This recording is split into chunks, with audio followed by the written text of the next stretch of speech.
To paraphrase life and business coach Baja Henderson, there is a marriage between the physical and spiritual energies flowing through our bodies. They are running our lives. My physical form exists, but my soul understands that my true identity is that of a spiritual being. Hey, social media, it's Stephen Middleton coming to you from the Possibility Action Network. Our core values include I am, I can, and I will. I am Possibility Man. Today, I want to share on the topic Discovering Your Purpose, Part 2. But first, I want to remind you that on Tuesday nights at 7 o'clock p.m. Eastern Standard Time, the Possibility Action Network hosts the Possibility Action Hour, which is open to anyone wishing to confer over the subject of possibility. To get my Zoom login information, send an email to IamPossibilityMan@gmail.com. Now, everyone who wants to participate in this hour discussion must request my login information. It's a security issue, especially today, so do not pass out my login. Simply ask individuals who want to join us to send an email message to IamPossibilityMan@gmail.com. Now, let's return to our topic, discovering your purpose.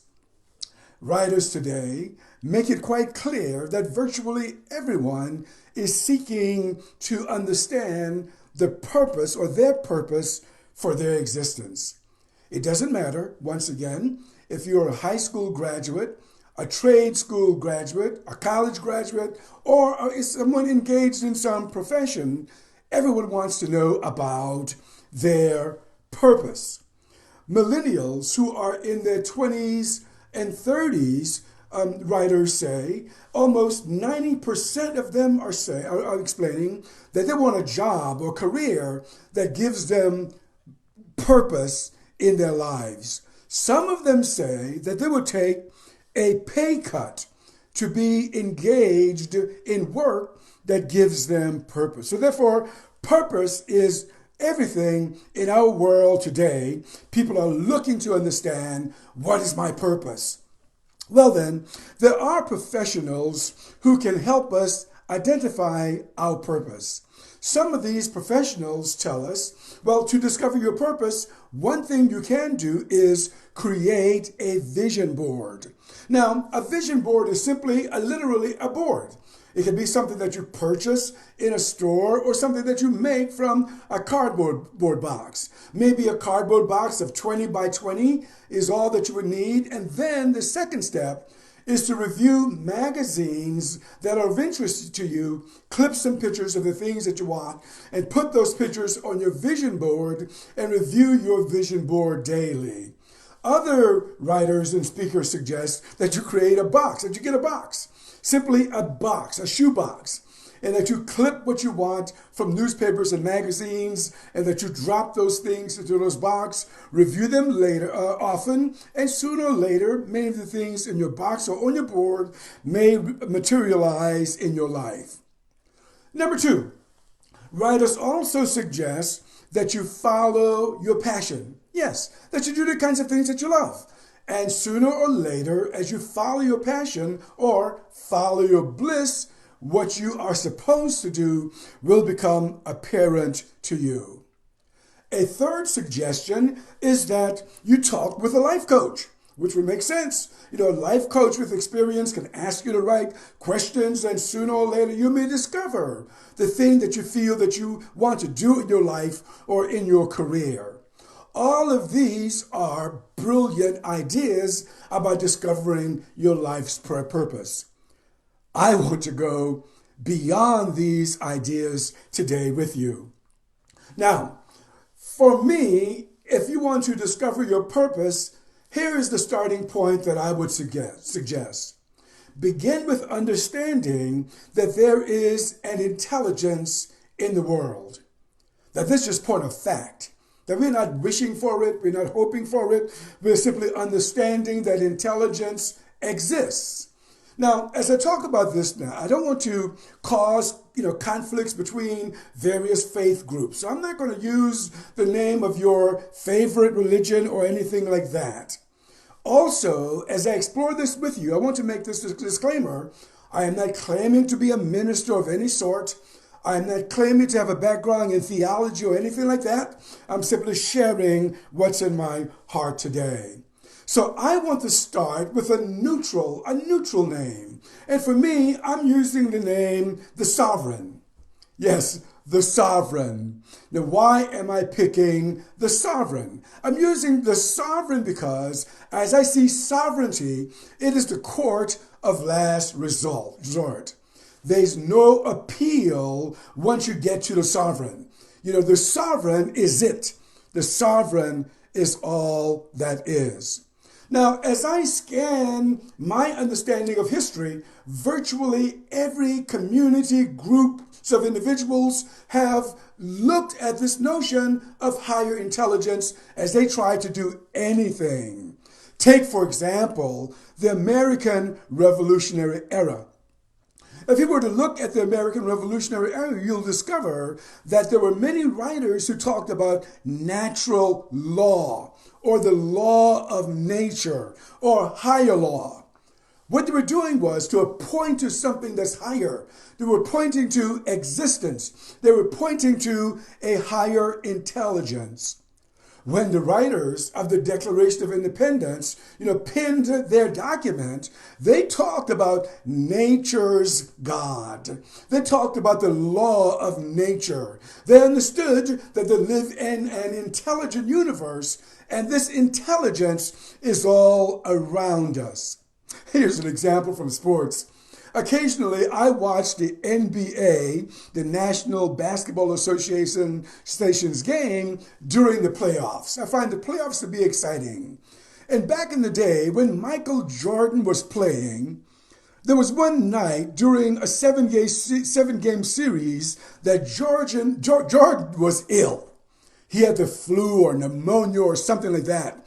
Reporters were saying they weren't sure that Jordan, this star basketball player, would be able to get on the court that night because he was sick. But when the game started, Jordan got on the court. And in that particular game, Michael Jordan probably had the best game of his entire career.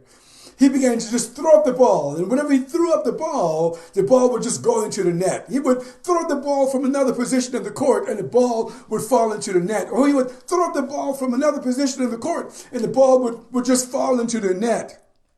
And during the game, as the cameras were all glued on Jordan, after he had made an amazing three-point shot, he just looked to the sideline where the cameras were, and he shrugged his shoulders and opened his hands like this. Literally, he did this, and as he smiled.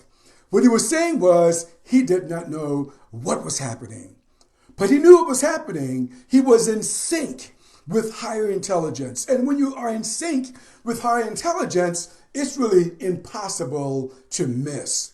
That's what Michael Jordan discovered. So then I want to once again remind you that our starting point here is to recognize higher intelligence. Now, I don't wish to be woo-woo about this at all.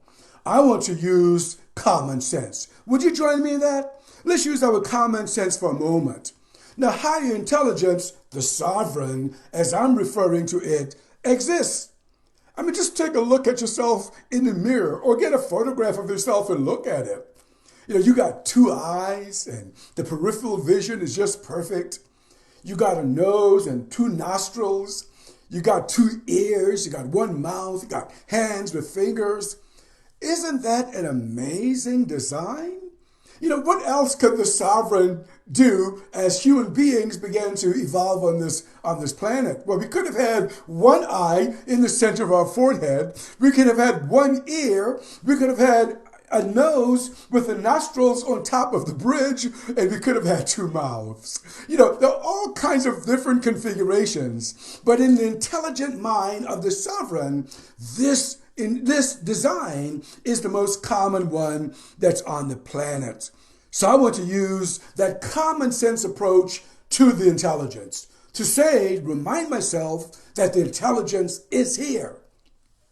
What other common sense thing can I refer to? Well, just imagine our bodies. If you get a cut on your hand, on your body, not too deep, but just a cut whereby, you bleed a little bit.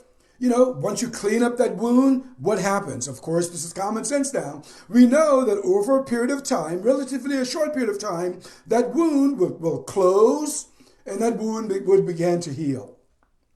It's locked into our nature because of this higher intelligence. If we were to pick berries and get a splinter into our hand or something like that, and we pull out the splinter or pull out the thorn, within seconds, our blood begins to clot, that hole begins to close, and the healing begins. Intelligent designed. We are in intelligence, is what I'm trying to say today. So what does this mean then? It means that everything flows from intelligence. There's only one thing we need to realize, and that is to realize that it's not possible to be separated from your intelligence. Wisdom flows from your intelligence, and this wisdom is what will give you a clue into your purpose. Now, we'll talk more about this in our next installment, but I want to say this. As you look at the wisdom that comes out of you, once again, let's keep it real common sense. Once this broadcast is over, I want you just to stay where you are. Just stay there for as long as you can. And I'm not going to bet, but I'm willing to say that you will not stay there long. You may try to be there for a while, but something is going to say to you, go do this, go do that. If you join this broadcast live, if you're catching a recording, something prompted you. Why don't you watch this recording? This is how wisdom works with us. Every day, 24/7, 24 hours a day, 7 days a week. So your purpose then comes out of you, comes out of this wisdom. How does it work? Something will occur to you. If you're a kid, something may occur to you like this. Go to college. Go to trade school. Become a plumber, an electrician. Something will occur to you. If you have something in your heart about a professional career, where do you think it comes from? It comes from this higher intelligence. In my personal life, after retiring 3 years ago, I asked myself, what do I want to do? I want to do something else. And then something occurred to me. Last year, after participating in a 14-day challenge, doing lives on social media, something occurred to me. Start the Possibility Action Network. Later, December 15th, something occurred to me. You are Possibility Man. Talk about it on social media. This year, something occurred to me. Start the Possibility Action Hour on Tuesday nights. Also, something occurred to me later in the summer. Start the Possibility Action Network podcast. Something will occur to you, no matter what you're up to today. So here's how I want to invite you to consider living your life. Live your life in the knowledge that you can never be separated from your source. It's just not possible. That you or I can never be separated from intelligence. And once again, you can replace whatever word you want to use with intelligence, with the sovereign that you care to use. It doesn't matter with me. As we close then today, I want you to remember that you are equipped to win. You are equipped to prosper, if that's what you're feeling. You are equipped to have. You are equipped to succeed. And whatever intelligence that surrounds you now has this intention for you and for me. Sometimes we need to stir it up a little bit. This is why I'm on social media. Sometimes we need to be reminded of it. This is why we're on social media. Sometimes you need to talk it out. This is why we're hosting the Possibility Action Hour. I'm Stephen Middleton. I'm with the Possibility Action Network. Our core values include I am, I can, and I will. I am Possibility Man. Until next time, good day.